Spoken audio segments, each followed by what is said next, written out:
ওইটা যাকে দেখতে পাচ্ছ তিনি হচ্ছেন মিস্টার রহিম। মিস্টার রহিম তার বিশ্ববিদ্যালয়ে গ্রাজুয়েশন কমপ্লিট করার পর কোনো চাকরিতে যোগদান করেননি, বরং কয়েকজন কর্মী নিয়ে তিনি একটা ব্যবসা প্রতিষ্ঠান চালু করেন। এখন পরবর্তীতে দেখা যায় কি শুরুতে তার ব্যবসা প্রতিষ্ঠানের পরিসর খুব ছোট ছিল এবং জনশক্তি অনেক কম ছিল। তো তিনি নিজেই কিন্তু কাজগুলো ঠিক মতো হচ্ছে কিনা সেটা তদারকি করেন, কিন্তু খুব অল্প দিনের মধ্যেই তার ব্যবসায় সম্প্রসারণ ঘটা শুরু করে এবং সেই সাথে তার ব্যবসায় প্রতিষ্ঠানও কিন্তু আরো বিস্তৃতি লাভ করতে থাকে। তো প্রথম তিনি নিজেই অনেক কাজ সিংহভাগ কাজ তিনি নিজেই করতে পারলেও পরবর্তীতে ব্যবসা যখন সম্প্রসারিত হয় তখন তার কাজকে আরো অনেকগুলো ভাগে ভাগ করা দরকার পড়ে এবং প্রত্যেকটা বিভাগের কাজগুলো ঠিক মতো হচ্ছে কিনা এই জন্য বিভিন্ন পদে কিন্তু বিভিন্ন লোক নিয়োগের দরকার পড়ে। তো তিনি তার প্রতিষ্ঠান যে কাজটা করেছিলেন সেটা হচ্ছে যে তিনি প্রতিষ্ঠানের উদ্দেশ্য অনুযায়ী কাজকে বিভিন্ন ভাগে ভাগ করেছিলেন। প্রত্যেকটা বিভাগ, উপবিভাগ এবং ব্যক্তির কি কি দায়িত্ব কর্তৃত্ব হবে সেটা নির্দিষ্ট করেছিলেন এবং তার প্রতিষ্ঠানে যতজন ব্যক্তি কাজ করছে, যতগুলো বিভাগ আছে, যতগুলো উপবিভাগ আছে, এদের সকলের মধ্যেই কিন্তু কি করেছিলেন, পারস্পরিক সম্পর্ক স্থাপন করেছিলেন। এবং এই যে প্রত্যেকটা বিভাগ, প্রত্যেকটা উপবিভাগ এবং প্রত্যেক ব্যক্তি তাদের মধ্যে পারস্পরিক সম্পর্ক নির্ধারণ করেছিলেন, এর ফলে তার প্রতিষ্ঠানে কিন্তু এক ধরনের কাঠামোর উপস্থিতি দেখা যায় এবং ওই স্ট্রাকচারটাই কিন্তু প্রতিষ্ঠান অনুসরণ করছিল।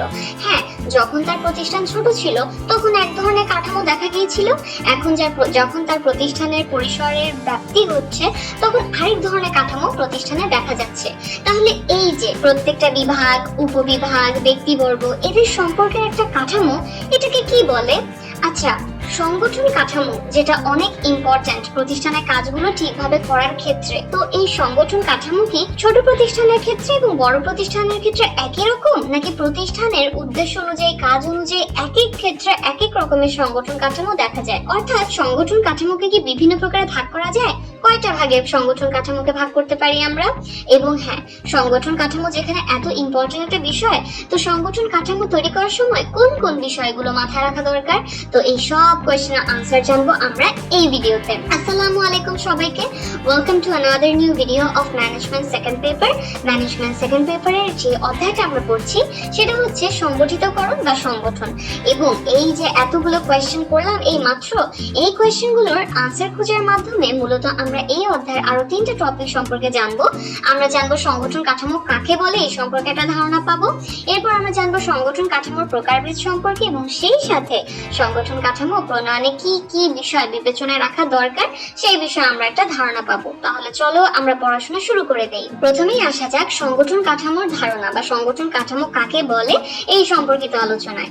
একটু আগে যে গল্পটা দিয়ে আমরা এই ভিডিওটা শুরুই করেছিলাম, সেই গল্পটাতেও কিন্তু আমরা দেখেছিলাম যে প্রতিষ্ঠানের কাজকে বিভিন্ন ভাগে ভাগ করা হয়েছে। প্রত্যেকটা বিভাগ, উপবিভাগ, ব্যক্তির কর্তৃত্ব দায়িত্ব কতটুকু হবে নির্ধারণ করা হয়েছে, নির্দিষ্ট করা হয়েছে, অর্পণ করা হয়েছে এবং সেই সাথে কিন্তু পারস্পরিক সম্পর্ক নির্ধারণ করা হয়েছে। তাহলে সংগঠন কাঠামো হলো এভাবে প্রতিষ্ঠানে নিয়োজিত বিভিন্ন বিভাগ, উপবিভাগ এবং কর্মীবৃন্দের যে পারস্পরিক সম্পর্কটা লক্ষ্য করা যায় সেই সম্পর্কেরই একটা কাঠামো চিত্র।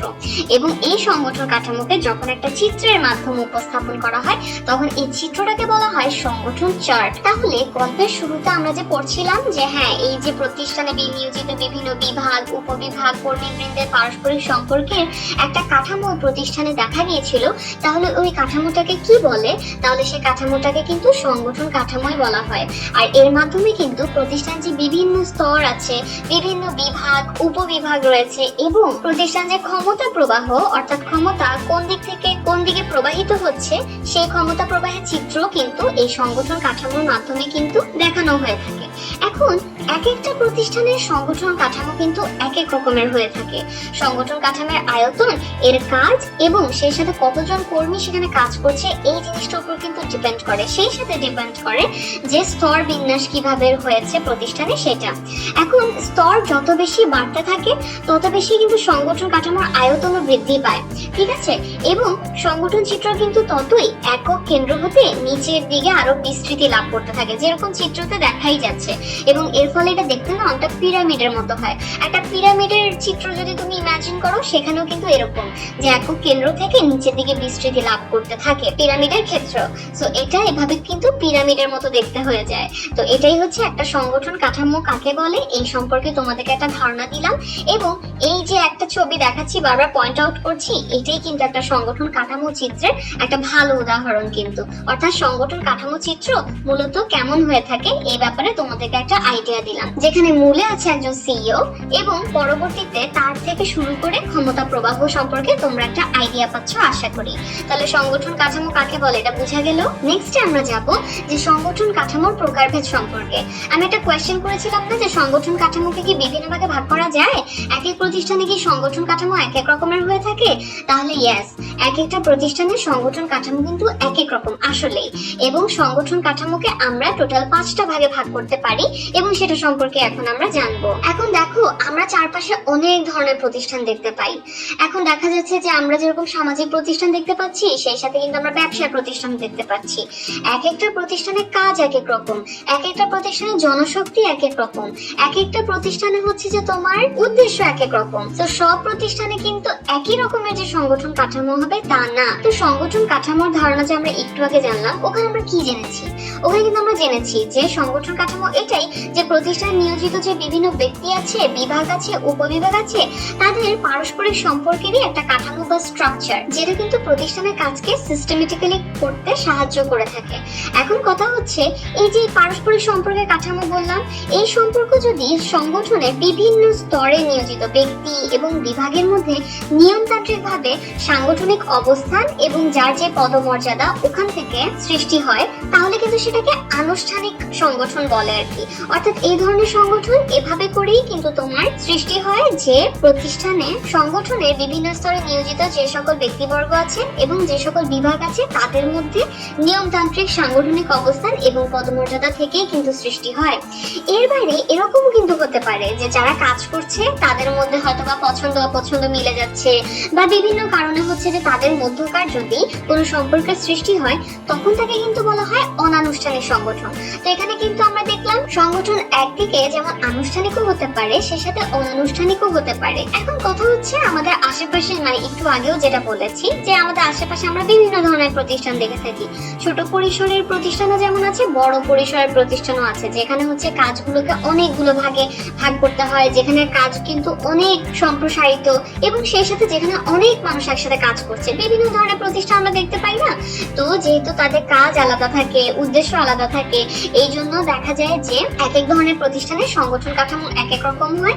এবং দেখা যায় কি, কর্তৃত্ব এবং কর্তৃত্ব প্রবাহের ধারণা ওটাও কিন্তু সেম হয় না সবগুলো প্রতিষ্ঠানে। তো যেহেতু এক এক ধরনের প্রতিষ্ঠান এভাবে এক এক রকমের হয়ে থাকে, সো প্রয়োজনের সাথে মিল রেখে কিন্তু এক এক প্রতিষ্ঠানে এক এক ধরনের সংগঠন কাঠামোর উপস্থিতি দেখা যায়, সেটাই আমরা জানবো। প্রথমে আসা যাক সরলরৈখিক সংগঠনে। তো এই সরলরৈখিক সংগঠন কাকে বলে? যেই সংগঠন কাঠামোতে কর্তৃত্ব রেখা ব্যবস্থাপনার একদম সর্বোচ্চ স্তর থেকে শুরু করে ক্রমান্বয়ে নিচের দিকে সরল রেখার আকারে নামতে থাকে, সেটাকেই বলা হয় হচ্ছে যে সরলরৈখিক সংগঠন। এখন দেখা যায় যে সামরিক সংগঠন আছে না, সেই সামরিক সংগঠনেও কিন্তু আদেশ দানে এরকমই হয় যে সরলরৈখিক গতিরেখার প্রতি একটা বিশেষ গুরুত্ব দেওয়া হয়, এবং সেখানে যারা অধস্তন থাকে তারা ঊর্ধ্বতনের আদেশ বিনা দ্বিধায় মানতে বাধ্য থাকে। এই জন্য সরলরৈখিক সংগঠনকে কিন্তু সামরিক সংগঠনও বলা হয়ে থাকে, যেহেতু সরলরৈখিক সংগঠন এবং সামরিক সংগঠন দুটোতেই একই রকম নীতিমালা অনুসরণ করা হয়। অর্থাৎ এখানে কর্তৃত্ব রেখা উপর থেকে শুরু করে একদম নিচের দিকে সরল রেখার আকারে নেমে আসতে থাকে। তাহলে এটা হচ্ছে সরলরৈখিক সংগঠন। নেক্সট হচ্ছে সরলরৈখিক ও পদস্থ কর্মী সংগঠন। তো এই ধরনের সংগঠন কাঠামোতে হয় কি, সরলরৈখিক নির্বাহী যিনি থাকেন না, তো তাকে হেল্প করার জন্য স্পেশালিস্ট বা বিশেষজ্ঞ কর্মী বা অ্যাডভাইজার বা উপদেষ্টা কর্মী আর কি, তাদেরকে ব্যবহার করা হয়। তো এই ধরনের সংগঠনকেই বলা হয় হচ্ছে সরলরৈখিক ও পদস্থ কর্মী সংগঠন। তো এখানে না দু ধরনের কর্মী দেখা যায়, এক ধরনের হচ্ছে সরলরৈখিক নির্বাহী, আরেক দল হচ্ছে উপদেষ্টা কর্মী। তো বেসিক্যালি ডিসিশন নেওয়ার রাইট বা মূল কর্তৃত্ব যেটা, সেটা সরলরৈখিক নির্বাহীরই থেকে থাকে। কর্তৃত্ব এবং ক্ষমতা তারাই ভোগ করে থাকে, উপদেষ্টা কর্মীর খালি কাজ হচ্ছে সরল রৈখিক নির্বাহী কাজে হেল্প করা এবং প্রয়োজনীয় পরামর্শ দেওয়া। তো পড়ার সময় কিন্তু এই জিনিসটা মনে রাখবা যে কোন সংগঠন কাঠামো থেকে কিভাবে আলাদা। যেমন সরল রৈখিক সংগঠনের ক্ষেত্রে কিন্তু তাকে সহযোগিতা করার জন্য কোনো অ্যাডভাইজার বা স্পেশালিস্ট ব্যবহার করা হয় না। অন্যদিকে সরল রৈখিক ও পদস্থ কর্মী সংগঠনে কিন্তু এই ক্ষেত্রে দেখা যায় যে সরল রৈখিক নির্বাহীকে হেল্প করার জন্য পদস্থ কর্মী বা উপদেষ্টা বা স্পেশালিস্ট তাদেরকে কিন্তু ব্যবহার করা হয়ে থাকে। নেক্সট যে সংগঠন কাঠামোটা সম্পর্কে জানবো সেটা হচ্ছে কার্যভিত্তিক সংগঠন। এই কার্যভিত্তিক সংগঠন বলতে এটা এমন এক ধরনের সংগঠনকে বোঝায় যেখানে ব্যবস্থাপনার যে কাজগুলো আছে না, ওই কাজগুলোকে কাজের প্রকৃতি অনুযায়ী বিভিন্ন ভাগে ভাগ করা হয় এবং এক একটা ভাগকে এক একটা বিশেষজ্ঞ বা স্পেশালিস্ট তার উপর ন্যস্ত করা হয়। অর্থাৎ বিশেষজ্ঞের কাজ থাকে ওই স্পেসিফিক বিভাগটার কাজগুলোকে দেখা। এবং এই ক্ষেত্রে যেমন সরল রৈখিক ও পদস্থ কর্মী সংগঠনে বিশেষজ্ঞকে যেরকম বিশেষজ্ঞ হিসেবে নিয়োগ করা হতো, কার্যভিত্তিক সংগঠনে কিন্তু এটা না। কার্যভিত্তিক সংগঠনে সরাসরি নির্বাহী হিসেবেই কিন্তু নিয়োগ করা হয়ে থাকে এবং এই ধরনের সংগঠন কাঠামো উদ্ভাবক হচ্ছেন এফ.ডব্লিউ. টেইলর। এফ.ডব্লিউ. টেইলরের কথা মনে আছে? তিনি কিন্তু বৈজ্ঞানিক ব্যবস্থাপনার জনক। আচ্ছা, নেক্সট যে সংগঠন কাঠামোটা সেটা হচ্ছে ম্যাট্রিক্স সংগঠন। এখন এটা না ব্যবস্থাপনা সংগঠনের আধুনিক একটা রূপ এবং বৃহদায়তন প্রতিষ্ঠানগুলোতে এটা কিন্তু বেশ জনপ্রিয় একটা সংগঠন কাঠামো। তো এই সংগঠন কাঠামোটা বলে কাকে? এটা কিন্তু মূলত যেমন আমরা সংগঠনে পড়েছিলাম না যে কাজকে বিভিন্ন ভাগে ভাগ করা হয়, তো এই যে বিভাগীয়করণ, এই বিভাগীয়করণের একাধিক পদ্ধতির মিক্সড রূপটাই হচ্ছে ম্যাট্রিক্স সংগঠন। দ্রব্য এবং কার্যভিত্তিক যে বিভাগীয়করণ করা হয় ওটার এবং সেই সাথে অনেক সময় ক্ষেত্র বিশেষে আর কি অঞ্চল ভিত্তিক বিভাগীয়করণের সমন্বয়ে দ্বৈত কর্তৃত্ব এবং সেই সাথে সহযোগিতার সম্পর্ক মিলিয়ে যে সংগঠন কাঠামোটা বৃহদায়তন প্রতিষ্ঠানগুলোতে গড়ে তোলা হয়, এটাই হচ্ছে ম্যাট্রিক্স সংগঠন। এক্ষেত্রে এক ধরনের কর্তৃপক্ষ হচ্ছে কার্যিক ব্যবস্থাপক এবং আরেক ধরনের কর্তৃপক্ষ হচ্ছে প্রজেক্ট ব্যবস্থাপক। তো মূলত এই ম্যাট্রিক্স সংগঠনটা কিন্তু বৃহদায়তন প্রতিষ্ঠানের বর্তমানে খুবই জনপ্রিয় সংগঠন কাঠামো এবং এই ধরনের সংগঠন কাঠামো হচ্ছে দ্রব্য এবং কার্যভিত্তিক বিভাগীয়করণের সমন্বয়ে গঠিত হয়ে থাকে। নেক্সট হচ্ছে কমিটি সংগঠন। এই ধরনের সংগঠন কাঠামোর এক্সাম্পল যদি দেই, যেমন হচ্ছে শিক্ষা প্রতিষ্ঠানে ভর্তি কমিটি। এই ধরনের এই কমিটি হচ্ছে যে তোমার কর্মী সংগঠন কাঠামোর একটা উদাহরণ কিন্তু। তো এই কমিটি বলেটা কাকে? এটা হচ্ছে একদল লোকের সমষ্টি যাদের উপর বিশেষভাবে কোন একটা নির্দিষ্ট প্রশাসনিক কাজ সমাধান করার দায়িত্ব দেওয়া হয়েছে। অর্থাৎ এই যে ভর্তি কমিটি, এই ভর্তি রিলেটেড কাজগুলো একদল মানুষকে দায়িত্ব দেওয়া হয়েছে দেখার জন্য। তো এভাবে কমিটি সংগঠন গড়ে ওঠে কিন্তু, অর্থাৎ বিশেষ কোনো কাজের জন্য। সাধারণত কিন্তু দেখা যায় যে সরল রৈখিক সংগঠন বা সরল রৈখিক ও পদস্থ কর্মী সংগঠনে কিন্তু বিশেষ ক্ষেত্রে বা বিশেষ প্রয়োজনে কিন্তু এই কমিটি সংগঠনটা গড়ে তোলা হয় কোন একটা বিশেষ কাজ সম্পাদনের জন্য। আর এটা একটা এক্সাম্পল তো দিলামই, যেমন শিক্ষা প্রতিষ্ঠানে ভর্তি কমিটি, অর্থাৎ এরা ভর্তি রিলেটেড কাজ, অর্থাৎ বিশেষ কাজ যেটা হচ্ছে ভর্তি, ওই ভর্তি রিলেটেড কাজেই হচ্ছে যে তারা নিয়োজিত থাকবে। তো এই ক্ষেত্রে কিন্তু বলা যায় যে বর্তমানে বৃহদায়তন ব্যবসা জগতে কিন্তু যেহেতু এক এক প্রতিষ্ঠানের প্রয়োজন এক এক রকম, কাজ এক এক রকম, তো বিভিন্ন ধরনের সংগঠন কাঠামোই কিন্তু বর্তমানে দেখা যাচ্ছে বিভিন্ন ধরনের প্রতিষ্ঠানে। আর কোন প্রতিষ্ঠানে কোন ধরনের সংগঠন কাঠামো ব্যবহার করা হবে এটা কিন্তু ওই প্রতিষ্ঠানের বাস্তব অবস্থা বিবেচনা করে এরপরেই ডিসাইড করা হবে। অর্থাৎ যেন তেন ভাবে কিন্তু সংগঠন কাঠামো গড়ে তোলা যায় না। এই ক্ষেত্রেও কিন্তু অবশ্যই প্রতিষ্ঠান তার নিজেদের সামর্থ্য এবং বাস্তব অবস্থা বিবেচনা করে এরপরেই ঠিক করবে যে তাদের প্রতিষ্ঠানে কোন ধরনের সংগঠনের কোন স্ট্রাকচারটা ফলো করে কাজগুলো করা হবে। তাহলে এটাও গেল যে এই প্রশ্নের উত্তর যে সংগঠন কাঠামোকে কি বিভিন্ন ভাগে ভাগ করা যায়? হ্যাঁ, বিভিন্ন ভাগে ভাগ করা যায়। আমরা 5টা প্রকারে ভাগ করতে পারি এবং কি কি সেগুলো সেইটার আনসার। আশা করি আমি তোমাদেরকে বোঝাতে পেরেছি। এখন আমরা এই ভিডিওতে লাস্ট যে টপিকটা সম্পর্কে জানবো সেটা হচ্ছে সংগঠন কাঠামো প্রণয়ন করার সময় কোন কোন বিষয়টা বিবেচনা করা দরকার। এই কোশ্চেনটাও কিন্তু একদম ভিডিও শুরুতে করেছিলাম, মনে আছে? এখন ব্যবস্থাপনা প্রক্রিয়ার দ্বিতীয় কাজ সংগঠন, যেটা অবশ্যই অনেক ইম্পর্টেন্ট। এখন এই সংগঠনটা কাকে বলে? একটা প্রতিষ্ঠানের কাজকে ঠিকঠাক ভাবে ভাগ করে বিভিন্ন বিভাগ এবং উপবিভাগ সৃষ্টি করা, প্রত্যেকটা বিভাগ আর উপবিভাগের কর্তৃত্ব এবং দায়িত্ব থাকবে সেটা নির্দিষ্ট করা এবং অর্পণ করা, এবং উপর থেকে নিচ পর্যন্ত যতগুলো বিভাগ আছে, উপবিভাগ আছে, যতজন ব্যক্তি কাজ করছে সবার মধ্যে পারস্পরিক সম্পর্ক সৃষ্টি করা, এটাকেই কিন্তু বলা হয় হচ্ছে সংগঠন। সংগঠন। এখন এই ধরনের সম্পর্ক সৃষ্টি করার মাধ্যমে কিন্তু প্রতিষ্ঠানে এক ধরনের স্ট্রাকচার দেখা যায় বা এক ধরনের কাঠামো দেখা যায়, এবং ওই কাঠামো থেকেই কিন্তু বোঝা যায় যে প্রতিষ্ঠানে কে কোন পদে আছে, কার দায়িত্ব কর্তৃত্ব কতটুকু, এই সম্পর্কে কিন্তু একটা ধারণা পাওয়াই যায়। এবং এই যে বলছি যে কাঠামো বা স্ট্রাকচার তৈরি হয়, এই কাঠামোর একদম উপরে থাকে কিন্তু একজন সিইও বা মুখ্য নির্বাহী, এবং যতই নিচের দিকে যেতে থাকে ততই হচ্ছে যে তোমার সেটা আরো বিস্তৃতি লাভ করা, এটা দেখতে পিরামিডের মতো হয়ে যায় আর কি। তো এই যে সংগঠনের যে কাজগুলো করা আর কি, যে কাজগুলোকে ভাগ করা, তারপর হচ্ছে দায়িত্ব কর্তৃত্ব কি হবে জিনিসটা নির্দিষ্ট করে দেওয়া, এবং পারস্পর সম্পর্ক নির্দিষ্ট করার ক্ষেত্রে যদি কোনো ভুল থেকে যায়, যেমন প্রতিষ্ঠানে উৎপাদন বিভাগ এবং ক্রয় বিভাগ ঠিকই খোলা হয়েছে, বিক্রয় বিভাগ খোলা হয়নি, তাহলে দেখা যাচ্ছে হয়তো বা এরকম হতে পারে যে বাইরে থেকে দেখতে মনে হচ্ছে যে না প্রতিষ্ঠানে সব ঠিকঠাক আছে, কিন্তু কাজ করতে গিয়ে কিন্তু তখন ঠিকই ধরা পড়ে যে না প্রতিষ্ঠানে কিন্তু একটা সমস্যা রয়ে গিয়েছে, সংগঠনের কাজটা কিন্তু ঠিকভাবে করা হয়নি।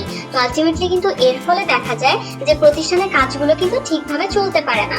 তখন কিন্তু দেখা যায় যে প্রতিষ্ঠানে যে কাজগুলো আছে সেখানে কিন্তু বিভিন্ন ধরনের ভুল ত্রুটি থেকে যায় এবং ধরাও পড়ে। তো এই কারণেই কিন্তু যারা উচ্চ শীর্ষ নির্বাহী আছেন বা উচ্চ পর্যায়ে যারা নির্বাহীগণ আছেন বা যিনি সংগঠক আছেন, তাকে কিন্তু সংগঠন কাঠামো তৈরি করার সময় বিভিন্ন বিষয় তোমার মাথায় রাখতেই হয়। এখন কি সেই বিষয়গুলো সেটাই আমরা জানবো। প্রথমে আসে উদ্দেশ্যের কথা। সংগঠন কাঠামো তৈরি করার প্রথমেই কিন্তু প্রতিষ্ঠানকে দেখতে হয় যে তার উদ্দেশ্যটা কি, ওই উদ্দেশ্যটা নির্ধারণ করতে হয় এবং সেই উদ্দেশ্যটা বিবেচনায় নিয়ে এরপরেই কাজ ভাগ করার দরকার পড়ে এবং প্রয়োজনীয় বিভাগ উপবিভাগ খুলতে হয় আর কি। তো একটা স্বেচ্ছাসেবী প্রতিষ্ঠান এবং একটা ব্যবসায়ী প্রতিষ্ঠান দুইটার কিন্তু উদ্দেশ্য আলাদা, তো দেখা যায় যে তাদের সংগঠন কাঠামো তখন আলাদা হয়ে থাকে তাদের উদ্দেশ্যের কারণে, অর্থাৎ উদ্দেশ্য বিবেচনায় কিন্তু এক একটা প্রতিষ্ঠানের সংগঠন কাঠামো এক এক রকমের হয়ে থাকে। সো প্রতিষ্ঠানের উদ্দেশ্য কি এটা বিবেচনায় রাখতেই হবে। নেক্সট হচ্ছে দক্ষতা। আচ্ছা উদ্দেশ্যের ব্যাপারে একটা কথা বলি যে প্রতিষ্ঠানের উদ্দেশ্য অনুযায়ী তো কাজগুলো এক এক প্রতিষ্ঠানে এক এক রকম হয়, সো ওভাবেও যদি তোমরা চিন্তা করো যে তাহলেও কিন্তু উদ্দেশ্য মাথায় রাখতেই হবে সংগঠন কাঠামো তৈরি করার সময়।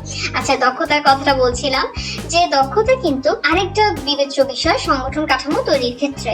সংগঠন কাঠামো সবসময় এমন ভাবেই কিন্তু তৈরি করতে হবে যাতে করে ন্যূনতম সামর্থ্য এবং ন্যূনতম অর্থ ব্যয় করেই যাতে পূর্ব পরিকল্পিত যে লক্ষ্যগুলো আছে সেগুলো অর্জন করা যায়, এবং সেই সাথে প্রতিষ্ঠানে যতগুলো উপকরণ আছে যেমন বস্তুগত উপকরণাদিও আছে মানবীয় উপকরণাদিও আছে, সেগুলো যাতে দক্ষতার সাথে কাজ সম্পাদন করতে পারে সংগঠন কাঠামো তৈরি করার ক্ষেত্রে কিন্তু এই বিষয়টাও নিশ্চিত করা দরকার পড়ে।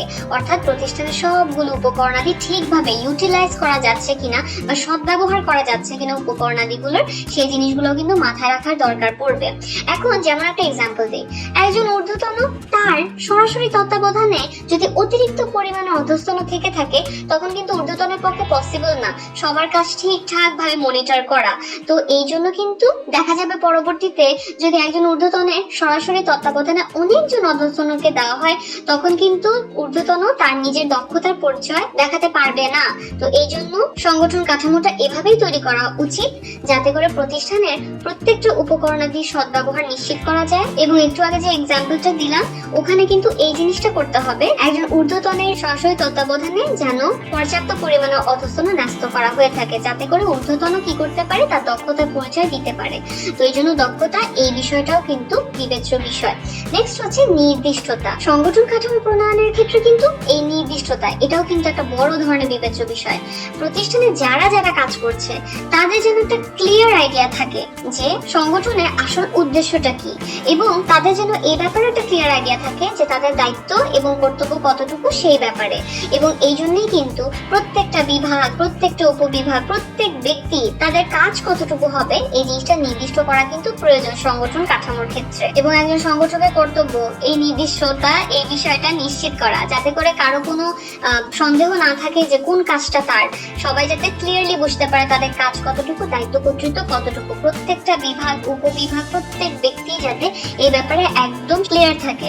নেক্সট হচ্ছে বিশেষজ্ঞতা। বিশেষজ্ঞতা হচ্ছে সংগঠন কাঠামো প্রণয়নের আরেকটা বিবেচ্য বিষয়। তো এই ক্ষেত্রে কি সংগঠন কাঠামো কিন্তু এমন ভাবেই তৈরি করা উচিত যাতে করে এর প্রত্যেক ব্যক্তি বিভাগ উপবিভাগ তারা যাতে বিশেষজ্ঞতা অর্জনের সুযোগ পায়, অর্থাৎ যে কোনো একটা স্পেসিফিক কাজে তারা যাতে দক্ষতা অর্জন করতে পারে। এবং এই কারণেই কিন্তু এমন ভাবেই কাজগুলোকে ভাগ করা দরকার যাতে করে একজন কর্মীর যেন একটা মাত্র কাজই করতে হয়। এবং এর ফলে কিন্তু এরকম হয় না যে একটা কাজ আমরা বারবার করার মাধ্যমে মাধ্যমে সেই কাজে দক্ষ হয়ে উঠি। তো সংগঠনে যাতে এই ধরনের বিষয়টা দেখা যায় এবং এটা যাতে দেখা হয় যে একটা বিভাগ সেটা যাতে একই ধরনের কাজ করতে থাকে, অর্থাৎ বিক্রয় বিভাগ বিক্রয় রিলেটেড কাজই করবে, তাকে অন্য কোনো কাজ দেওয়া হবে না। এর ফলে বিক্রয় বিভাগে যারা আছে তারা বিক্রয় রিলেটেড যে কাজগুলো সেগুলো দক্ষতার সাথে করতে পারবে। এবং এই জিনিসটা যদি পসিবল হয়, বিশেষজ্ঞতা এটা যদি সংগঠন কাঠামো প্রণয়নের বিবেচনায় রাখা হয়, তাহলে কিন্তু প্রতিষ্ঠানে যে সকল ব্যক্তি কাজ করছে এবং যে বিভাগগুলো আছে তারা কিন্তু তাদের নিজ নিজ কাজ সম্পর্কে জ্ঞান অর্জনের সুযোগ পায়, সে সাথে দক্ষতা অর্জন করতে পারে। নয়তো কিন্তু যদি অনেক ধরনের কাজ কাউকে দেওয়া হয় তখন কিন্তু সে কোনোটাতে দক্ষতা অর্জন করতে পারবে না। আর নেক্সট সেটা হচ্ছে ভারসাম্য। এটাও হচ্ছে সংগঠন কাঠামো প্রণয়নে আরো একটা বিবেচ্য বিষয়। তাহলে সংগঠনের যাতে সার্বিক উন্নয়ন সাধন সম্ভব হয়, এই জন্য কিন্তু প্রতিষ্ঠান যতগুলো বিভাগ আছে, যতগুলো উপবিভাগ আছে, তাদের কাজের মধ্যে কিন্তু একটা ব্যালেন্স বা সমতা বজায় রাখা উচিত। এই ধরনের সিচুয়েশন যাতে না হয় যে প্রতিষ্ঠানে একটা বিভাগ অনেক বেশি কাজের চাপে তারা আছে আর আরেকটা বিভাগে তেমন কোনো কাজের প্রেশারই নেই বা কাজের চাপই নেই, এই ধরনের সিচুয়েশন যাতে না হয়। আর যদি এই ধরনের সিচুয়েশন হয়ও যে একটা বিভাগে অনেক বেশি কাজ, তাহলে কিন্তু সেই অনুযায়ী বেশি পরিমাণ জনশক্তি সেই বিভাগে নিয়োগ করতে হবে কিন্তু। আর যেই বিভাগে হচ্ছে যে তোমার কাজ একটু কম, সেখানে কম জনশক্তি নিয়োগ করতে হবে। তো এভাবে করে কিন্তু একটা ভারসাম্য বজায় রাখা দরকার। এই ধরনের সিচুয়েশন যাতে না হয় যে কোনো একটা বিভাগ অনেক বেশি এগিয়ে গেল আবার কোন একটা বিভাগ হচ্ছে অনেক বেশি পিছিয়ে গেল। তাহলে এই ছিল সংগঠন কাঠামো প্রণয়নে কোন কোন বিষয়গুলো বিবেচনায় রাখা উচিত সেই সম্পর্কিত আলোচনা। আশা করি যখন সংগঠন কাঠামো তৈরি করা হবে তখন কোন কোন বিষয়গুলো মাথায় রাখা দরকার সেই জিনিস সম্পর্কে তোমার একটা ক্লিয়ার আইডিয়া হবে। এবং যদি তোমরা সংগঠকের দায়িত্ব পেয়ে থাকো তখন তোমরা এই বিষয়গুলো মাথায় রাখতে পারবে এবং যেটা তোমাদেরকে ইভেন্চুয়ালি হেল্প করবে একটা কার্যকর সংগঠন কাঠামো প্রণয়নের ক্ষেত্রে। তাহলে একটা কোয়েশ্চেন দিয়ে এই ভিডিও লেকচারটা শেষ করি। তো কোয়েশ্চেনটা হচ্ছে যে কোন সংগঠন কাঠামোকে সামরিক সংগঠন বলা হয়? এটা কিন্তু আমরা যদি সংগঠন কাঠামোর প্রকারভেদ বুঝে থাকি সবাই, তাহলে কিন্তু এটা পারার কথা। তাহলে কোন সংগঠন কাঠামোকে সামরিক সংগঠন বলা হয়, অর্থাৎ কোন সংগঠন কাঠামোর সাথে সামরিক সংগঠনের মিল আছে? একটু চিন্তা করে দেখো তো, একটু মনে করে দেখো তো, সরলরেখী সংগঠন নাকি কার্যভিত্তিক সংগঠন? তাহলে তোমাদের যাদের মনে হচ্ছে যে সরলরৈখিক সংগঠন হবে অ্যান্সার, অর্থাৎ সরলরৈখিক সংগঠন কাঠামোকে সামরিক সংগঠন বলা হয়, তাদের অ্যান্সারটা একদম কারেক্ট। কংগ্রেচুলেশনস, কমেন্ট সেকশনে জানাতে কিন্তু ভুলবে না কারা কারা সঠিক অ্যান্সার গেস করেছিলে। তাহলে এই ছিল আমাদের সংগঠিতকরণ বা সংগঠন এই অধ্যায়ের আরো কয়েকটা টপিক। আশা করি একদম ভিডিও লেকচার শুরুতে যে কয়টা কোয়েশ্চেন দিয়ে আমরা শুরু করেছিলাম ওই কোয়েশ্চেনের আনসারগুলো তোমরা বুঝতে পেরেছো। ধন্যবাদ সবাইকে।